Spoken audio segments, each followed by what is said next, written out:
Hey, everybody, and welcome back to Boss Your Business, where my guests tell you how they build businesses that support their lifestyle.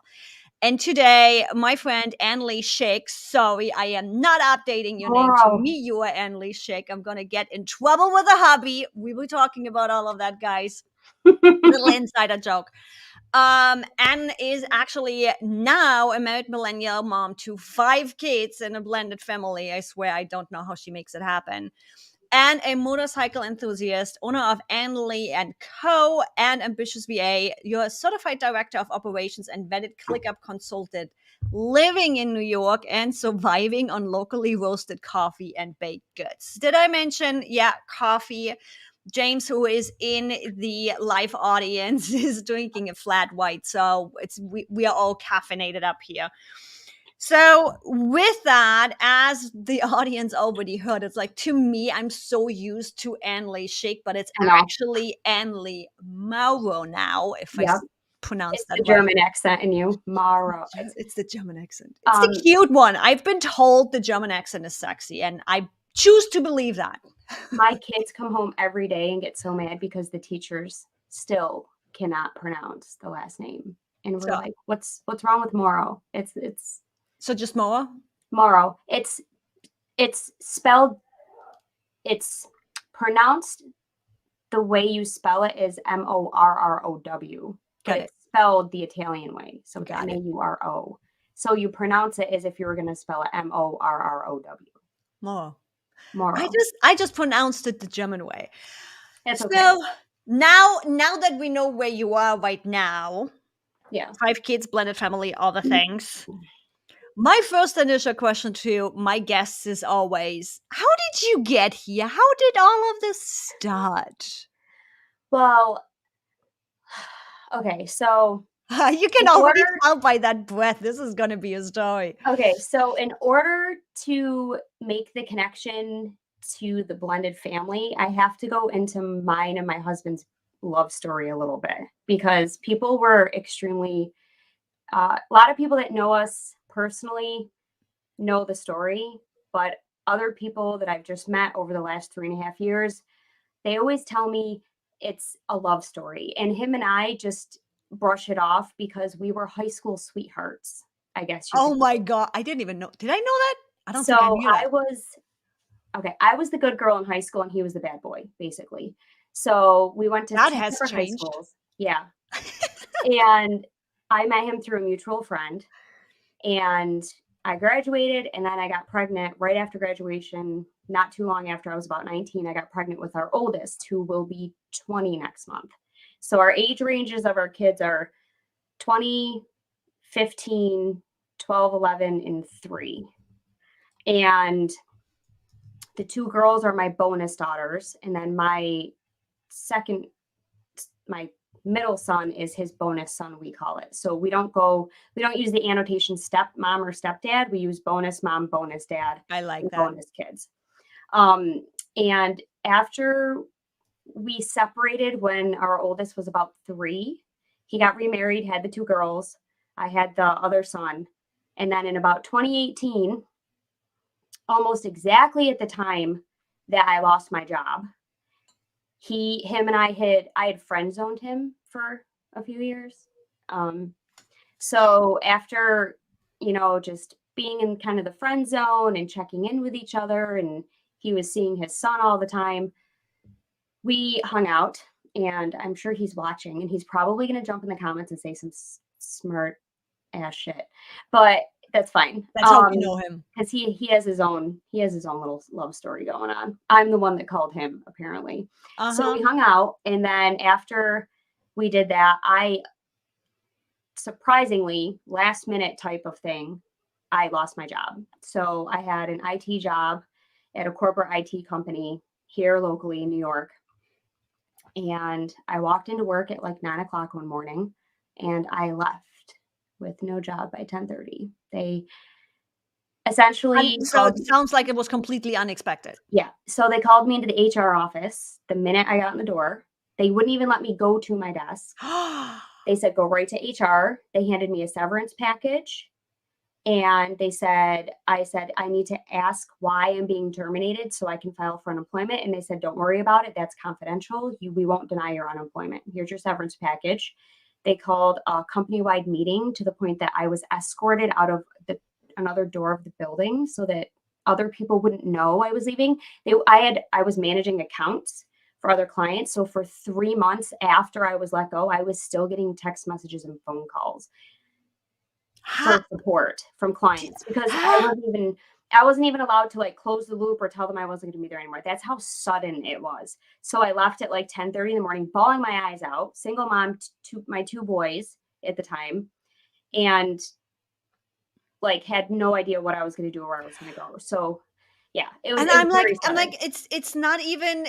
It was just such a cut off. I found out months later they were actually making a bunch of management changes. So what I actually did was I was so upset about it, but in a way my eyes were opened to the point that I was actually overworking myself at this company to the point that I was completely blindsided to what had been going on in my kids' lives and at school. And that kind of And opened my eyes. And then I was grateful for it because then I was able to like take some time off and really kind of refocus and see where I was missing, like the mom aspect. Like I was so busy just dropping them off at daycare and school every day and then picking them up at night. And I found out that they were having a lot of problems at school. There was a lot of bullying situations going on. And I had actually just kind of, I was enlightened essentially to the fact that I was like the overworked single mom at that point. so So it sounds like once you digested this whole yeah, it was like shit a blessing in show, disguise, essentially. But which I always hate when we are in it. I'm like, I got a couple of those situations too where I'm like, damn, that was quite a journey. But in the long haul, I'm thankful for it. But yeah, yeah, when you are in it, it's like, what the so heck? among that little era, my oldest son's father and I, who's now my husband, we were talking, and this happened a week and a half before my now 11-year-old son's birthday because his Oh birthday's in God. April. I actually remember the month it happened. And I was stressed. I was pissed. I was stressed. I was upset. Like, how am I going to afford? I had like a huge birthday party planned for him. There was another series of events that had happened with another friend of mine. And I was supposed to have a party at their house for him, and I was unable to. So I happened to call him and was like, I need someone to come help me rearrange this entire garage by tomorrow for a birthday party because we were doing like a piñata and like a whole bunch of stuff. And he brought the girls over and he came over and he essentially showed up as my knight in shining armor and helped me through the stressful situation. And it was very obvious after years of like not being together that we had still very much loved each other. We were just basically kids raising a kid at that point in time. So then we decided very quickly that it would be easiest if him and the girls had moved in our house together, and we just kind of decided like, why not? Like, this is fate. Let's make it work. And we combined families. And if I were to tell you that it was easy, that would be a flat out freaking lie because it has not been an easy path. And it's It was life. not. It was not easy at all. And then And life is never easy, yeah, especially when you have a family of 7. You have yeah. 7 different personalities. Plus the dog. Yeah. Because she's a whole other family member. Yeah. So we essentially decided that we would just merge families, and thankfully we were living off of his paycheck. He's an auto mechanic, and he was like, I'll help take care of things. That was one of the reasons he moved in with me with the girls, was to help me financially until I could figure out what I was going to do. Thankfully, I've always been a little bit of an entrepreneur. I think that's probably why I didn't do so well in the corporate world. I like to innovate and I like to stand out. And I Yeah. honestly, a lot of frustrations with that job was the fact that they didn't have a project management tool, which I won't go into because someone will call me from their corporate office. If you need me and you need ClickUp, you know where to reach me.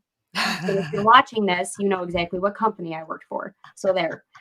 That's all on you. Just leave that there. How That can you probably and would have saved him a lot of that's hassle. I would love to take this on a complete different side note here Yeah. for a second.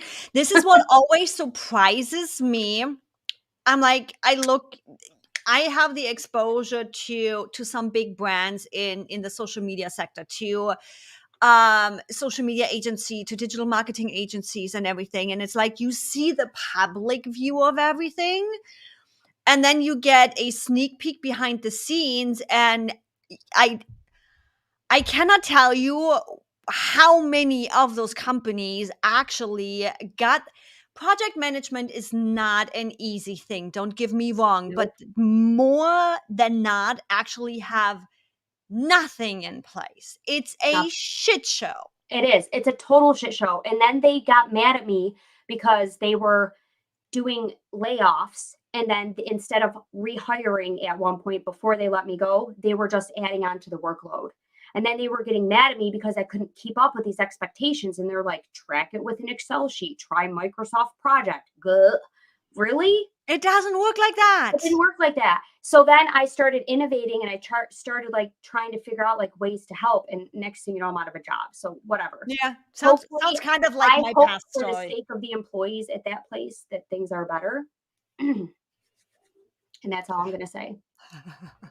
So with I've that, blessed and released them. so with that, you started your journey I of actually started my journey doing Instacart. huh. Learn Did you not something know new that? again. No, I did not. Okay, so before Ambitious VA, we were strapped for cash, and I needed to make some extra money because I could see the stressors coming in from being such a large family and just the one income. Yeah. So I told my husband, I said, let me try this Instacart thing. Let's see where it goes. It gives me flexibility. I can make my own hours. I was not pregnant yet with Carmen. I did have a miscarriage, which is how we ended up with the dog that I did not publicly talk about because I was so upset because what happened was I was too early. Dan was excited. We told the kids too early. And then it happened so quickly that I had to explain to the kids why they weren't having a sibling, which was, it was super hurtful. It was really rough. And in that point, we filled that little emptiness with our tricolor bully dog. Her name is White Girl.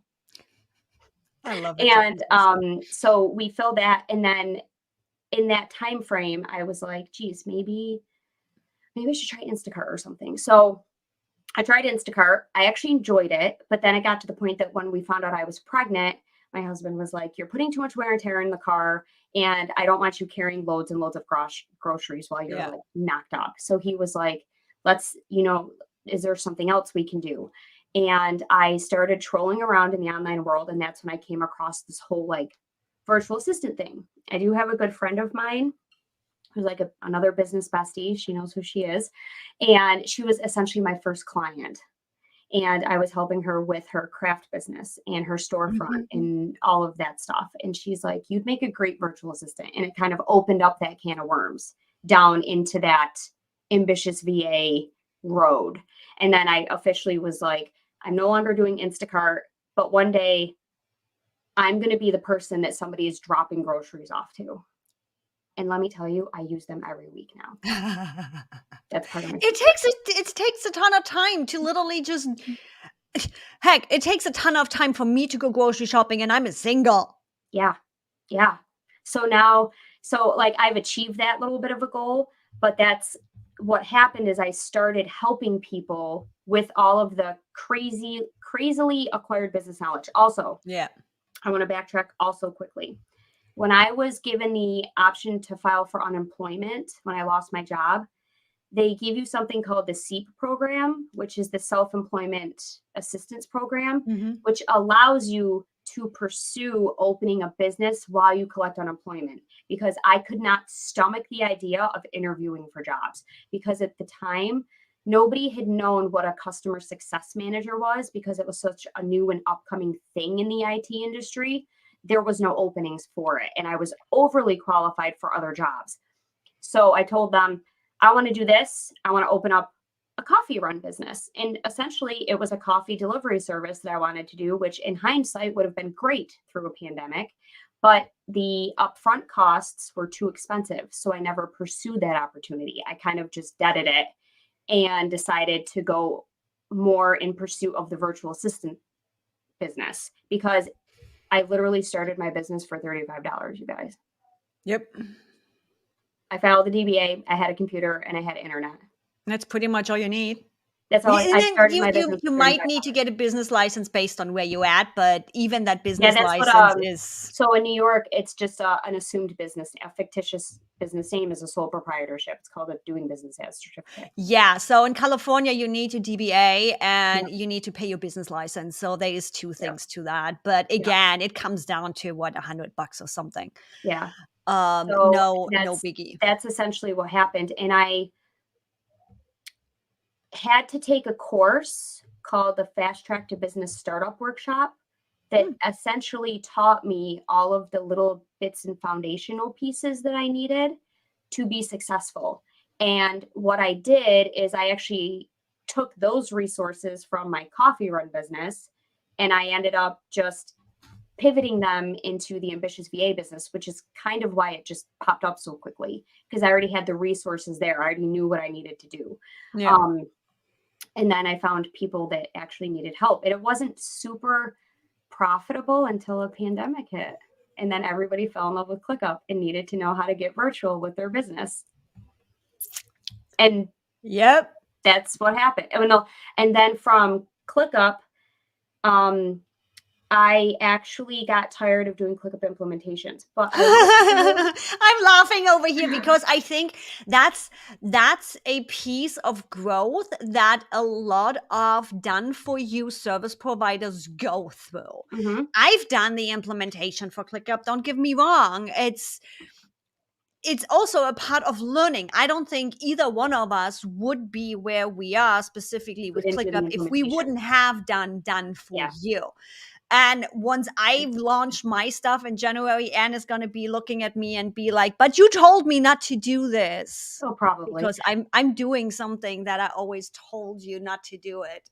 What's even funnier is a lot of people don't believe me when I tell them I signed my first official 4-figure client that paid me lots of money to do a ClickUp setup. I signed that client while I was in the hospital giving birth to the toddler. Like, Yeah, I I got the can see you notification. doing I that. got the notification on my email through Dubsado that said she had signed the contract and paid the invoice. And I was literally giving birth going, "Well, I just signed a client. He's coming." My husband's like, "What are you doing?" I'm like, "I'm giving birth and making money. I mean, this is legit. Like, this is I think it was at that moment in time, the light bulb kind of flipped, because I think in our type of work, maybe it's just because of my area, people still don't know like what I do or how I do it, or like everybody keeps telling me like they don't think my business was they didn't think it was a legit thing. It wasn't until like just this past year, like after everybody went unemployed for COVID and I still was working and thriving in my business, that people were like, "Oh shit. Like she's actually doing something. Like I don't know what she's doing, but she's doing something." And I'm like, it's because you're not business owners. Like if you're not a Yeah. business owner, if you're not in my industry, you're not going to know what I do, and that's okay. And That's okay. I think that's what a lot of beginners in this journey need to learn. Mhm. I've done the same mistake where I'm asking people for recommendations or feedback or input that I shouldn't, Yeah. simply because they are 9 to 5. I love You my can't nine to relate. fiver friends. I love them. But I'm sorry, you are 9 to 5. You are not You going don't to get put it. the same passion into Yeah. your 9 to 5 that I'm going to put into my business. Yeah. If I decide to not go out and drink on a weekend because I'm writing a book Yeah. or interesting story, it's like I had a friend of like, "Hey, graphic design, Adobe is doing something. You get $50 if you submit something." I'm Yeah. like, why would I spend half an hour to put something together for $50 and maybe win 1,000? I'm like, you know Yeah. what I can do with this hour? Yeah. That hour takes care of my next section of my book. That hour Yeah. takes care of building that sales funnel. So Yeah. with I get it. that, I think we often put way too much weight on what other people close to us think about our business. We Mm-hmm. do have friends that we care about. We do have family we care about. That doesn't mean they understand what the hell we are doing. Oh, right. And it's so funny because I have a few close family and friends that are like super supportive, and like they've seen the progression and they've seen my hard work and they've attempted to understand what I do, even though I've had to reword it like a zillion times. But then there's always those like there's still or always are the doubters. Like they're just like I can even tell you it's so funny. I haven't posted a single YouTube video on my channel in over a year. I Mhm. still get traffic, I still get views, and my kids are still dumbfounded that I have almost 2,000 subscribers. And I'm like, I'm kind of a YouTube star, like in the ClickUp world. Like people still watch my stuff, and my kids are like, really? And I'm like, by the way, that kid that you're watching on YouTube, he needs some help. Yep. His title is not SEO optimized. He And it's is not living up to his full he is potential. I not love living it. up to his full YouTube potential. And you can take that So, from your superstar YouTube mom. But I tease them because it's funny because they don't get it because it's not videos they would watch. no. But they don't think there's a whole clientele out there that are like, I'm waiting for your next video because now I'm a certified director of operations. So now my focus is business operations, and ClickUp is just a small piece of that. And what I'm curious about, you already touched a little bit on that. So there's been a lot of growth, there's been a lot of Mhm. changes, there's been a lot of things going on for both of us. Oh, yeah. And what I love the story of, oh yeah, I just got paid while being in labor and giving birth to a child. Yeah.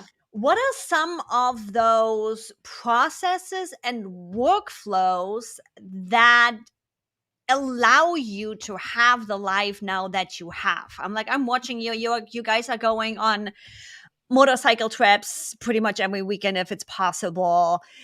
I've seen the changes in your bike. She is now finally purple, all branded. All purple. Yes. She's And all purple. what's happening behind the scenes? So what are some of those So, processes and workflows that allow you to live that life? so first and foremost, I run my family like a business. She actually So, does. She yeah. does. Uh-huh. So behind the branding, the whole Anne Leah Co. and the Atom is not work life balance. That is a total lie. Thank you. It's work life integration, work life family integration. So the whole meaning behind Anne Leah Co. is that it's a team of people. It's me and a team.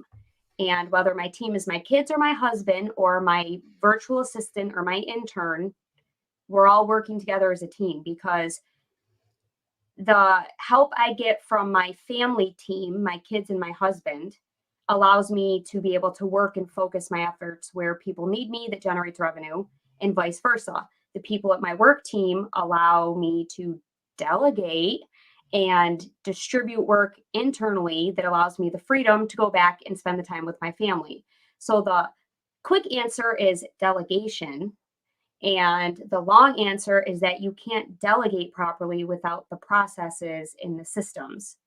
And that's what people don't seem to understand. And it's the delegation and the outsourcing. So, for instance, when hubby and I want to take a road trip and we know either two of the kids come with us or if they want to stay home, they stay home.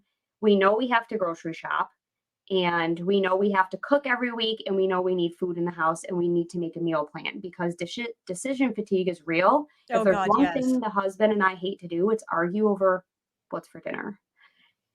And I'm spoiled because I think that has been reasons for divorces. That was Mhm. one of the things where I'm like, what do you want for dinner? It's like I've been working that literally in my last relationship where I'm like, you ask me how you can help me. I had to make decisions every single minute Oh yeah, this whole day. yeah. Just decide on dinner and take this off my back. So yeah, I hear So you there. I developed a system where it took a lot of trial and error too. So like no system is perfect. I Yeah. basically go by the be flexible, try and error, trial and error, and then go with the simplest form that works for everyone. Because what you want to do is take yourself out of that mix, essentially. So if I want to work, I work on my schedule. I work around my kids. So I use a booking tool, a scheduler, essentially. I use Google Calendar, and I link all of my Google calendars into one calendar to get like a blocked view of all my overlays, essentially. I tried all their different tools, but unfortunately they didn't work well because my virtual assistant likes to have like an overview of like what my schedule is, personal and business, so that I can tell her like, hey, I've got to run and do this, or hey, I'm on a consultation call here, or if she needs to check availability and I delegate client work to her, she's got an overview. So we're very heavily using like one Google Calendar that's linked to the rest of our calendars that she has access to. I even do that. Yep. Where it's like to me, a big piece of when I'm working with clients is often the issue of you are working in silos. Yeah. You can't just work in silos. It Nope. has to combine with the big picture too. So I completely get where your VA is. I'm like, hey, I need a big picture of everything. Yes, I Mhm. can drill down on your work schedule and your family schedule if I need to, Yep. but I need to have a big picture view of everything so that I can make the right decision in one of those silos that's happening. Yeah. I think the hardest thing that I've had to deal with the last 3 months is the fact that I have a very inconsistent 3-year-old. And until just recently, now that he's in a structured universal pre-K program for half the morning, I was struggling trying to find like a routine, and trying to force myself into that routine was the worst, instead of me just getting up and following my flow and working when I could, which then brings me to the next thing is prioritization. Oh my God, Especially, yes. especially with a big family. So like Yeah. people get mad, like I don't sit when I'm on Facebook, I do it in periods throughout the day. I do like a blast of engagement and then I'm done. And that's usually at night or first thing in the morning. I don't know if anybody's noticed this on my social media, because the rest of the day, my time is being delegated into more important things. And then the other thing is not being mad at myself because I just couldn't do it all. Oh God, yes. Give Because they're, yourself, yeah, like we were talking behind the scenes about this, how you changed approaching your goals because life just happens. yeah, I'm like, yes, we can set annual goals. Yes, we can set like the next 3 months goals, the big picture. What do we want to reach? But life, if COVID has taught us something, it's hmm, that nothing ever happens how we plan it to happen. exactly. So being able to step back and just be like, it's fine. It didn't Hmm. happen in this amount of time. We'll move it. Yes, I care about this. Yes, I want to keep this. Let's move it to the next section. So quickly, I can give you like a rundown of like favorite tools that I use essentially. Bring it on. Okay. So first and foremost is ClickUp. Second is Google Calendar. Yeah. The third is the handy dandy trusty notebook. I still use my notebook every freaking day. And on top of that, it's processes.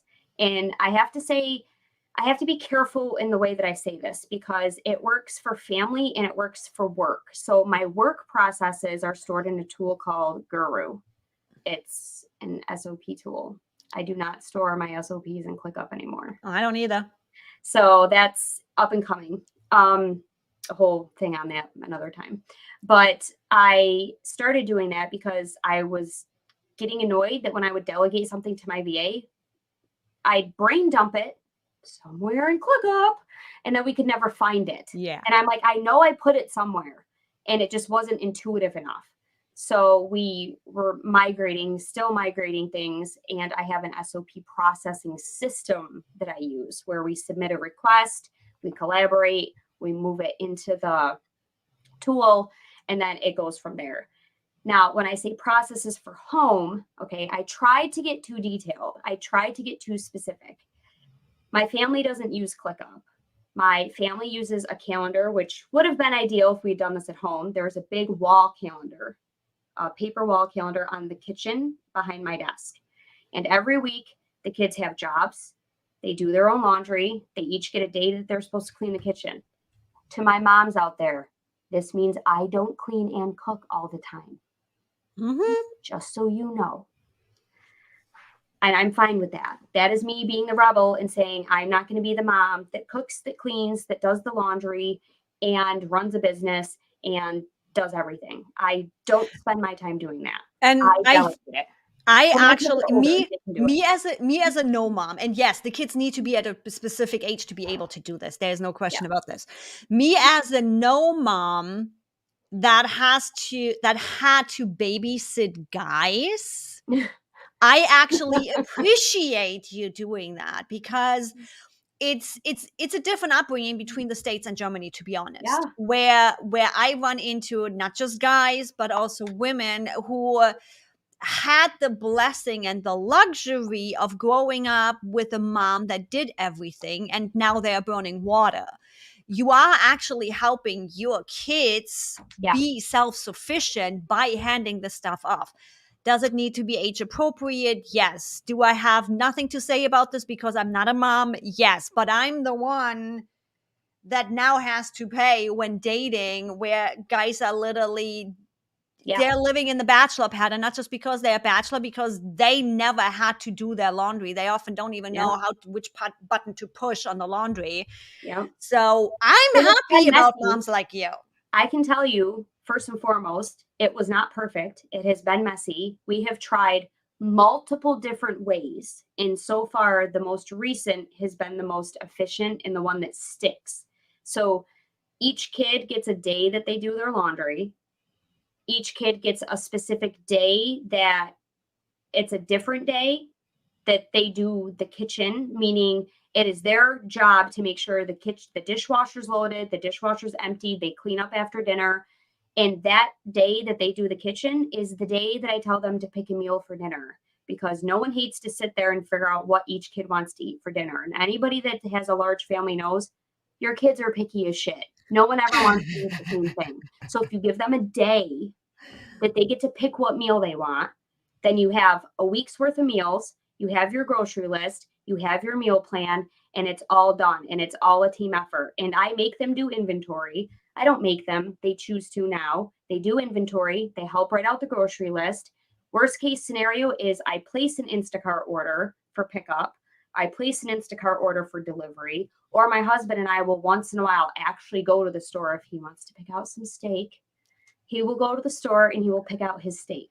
But other than that, we do most of that on a Sunday, and we go for rides on the motorcycles, and we spend time with our kids because we've got a system in place that teaches the kids. And I'll tell you, the system for the meal planning and the grocery shopping is literally a piece of paper out of my journal.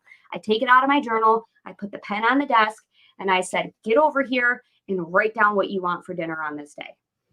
And then the calendar, they update each month, and they write the jobs out each month. And then they write the meals on the calendar. So when husband comes home from work every night, he knows what to cook. And Lord knows I would starve if it wasn't for him. I love you. And that's where I'm like, I love this, because no matter if that's on the personal side or the business side, the tool you use is the right tool. It doesn't always have to be fancy. It doesn't always have to be big and elaborate. If you are not using the tool, it's not the right tool. No.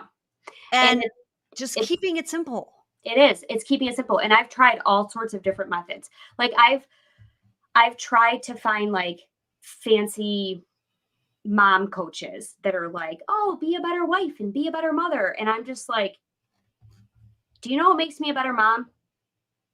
Getting on my motorcycle for an hour or two and just not listening to my kids, because I don't have time to wind down some days. That is my form of self-care. Going and getting my nails done, meh. Maybe my hair, I don't know if these roots are telling you anything. Probably not my favorite thing, but if you give me an hour and a half on my motorcycle to just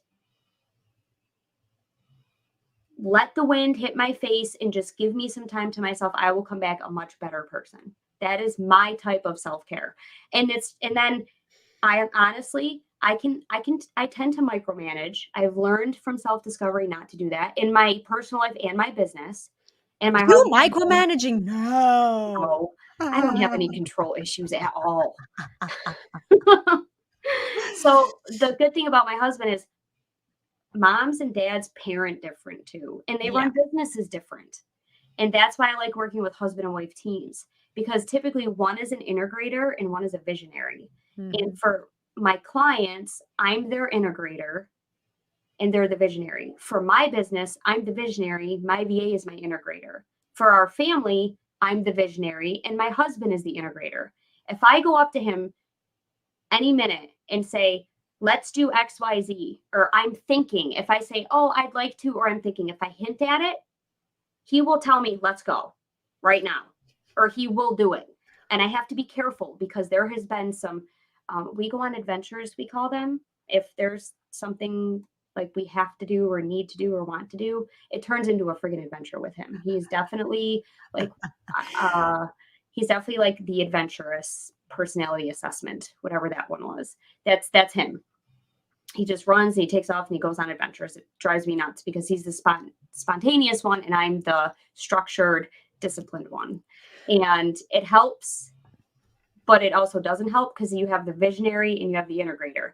And that's a lot of times when I work with husband and wife teams or husband and wife entrepreneurs, that's usually how it goes. One is usually the visionary and one is usually the integrator. And that's usually the strongest relationship I've seen. And that's from the book Rocket Fuel, actually, is Yeah, and where they really talk about that. there is an amazing business lesson in here too, where it's like really learn Mm-hmm. what kind of personality type you are. Yes. Where it's like, I'm a quick starter, meaning I can go ad hoc with an idea, no problem. I'm a big picture. But the nitty gritty to fill in the in between, the short term goal and the long term goal, not Mm-hmm. my strong suit. Right. So bringing somebody in that can fill that need, that can take care of that bottleneck. Yep. Perfect. Yep. And with that, and where can people find you? No, you're going to have to wait for the where can people find you. What's Okay. in the books for Anne Leah and Co. for 2023? What magic is happening? There's going to be a lot. There's going to be a lot. A lot of people are going to see my visibility is going to start to come back. I'm going to make it come back. I'm going to make a huge, like, Britney Spears style comeback, maybe. I don't know. I love it. Yeah, I know there was save my head. I promise. I know for you there was a lot of behind the scenes and alignment and learning and adjusting and all the things happening. Yep. So I'm looking forward to all of that coming out into the public in 2023. There's definitely going to be some branches off of Anne Leah & Co. There is the chance for a potential virtual assistant agency, which, because I still own Ambitious VA. Yep. And there is a chance that that's going to come about. Realistically, the goal is that I've done a lot of operations retainer work the last year and a half, which has been nice. But I'm looking to have a more project passive style so that I can have a more flexible schedule next summer, because what I've learned this past summer is that I want a little bit more freedom, because here in New York, it's not nice all the time. So yeah, the summer months are the months I don't really want to work. I just want to be out doing things. And then winter comes like now, and I kind of buckle down and I bury my head and I put a lot of items in place to help make that happen. So my new website will be up. We have the Fuel Your Legacy shop, which is essentially going to be a place where you can get everything to help fuel your legacy for family and business. And we have our merch line too. Lots of things coming. It's going to be interesting watching you. Yeah. Now, where can people connect with you? What's the best way for them to find you? They can find me on Facebook and Instagram. The handle is just Anne Leah Co. And there you have it, peeps. There will be links in the description, in the show notes, all the things. You know how that goes. Thanks so much for joining me. You're Tech welcome. issues and all. That's what it is fun. when you record a podcast live. If you guys ever want to join us live, Thursdays on my YouTube channel, just literally hit the notification button so you get notified when we are going live, when I bring you amazing guests. And I'll see you again next week. Bye, everybody. Bye. Thanks for watching.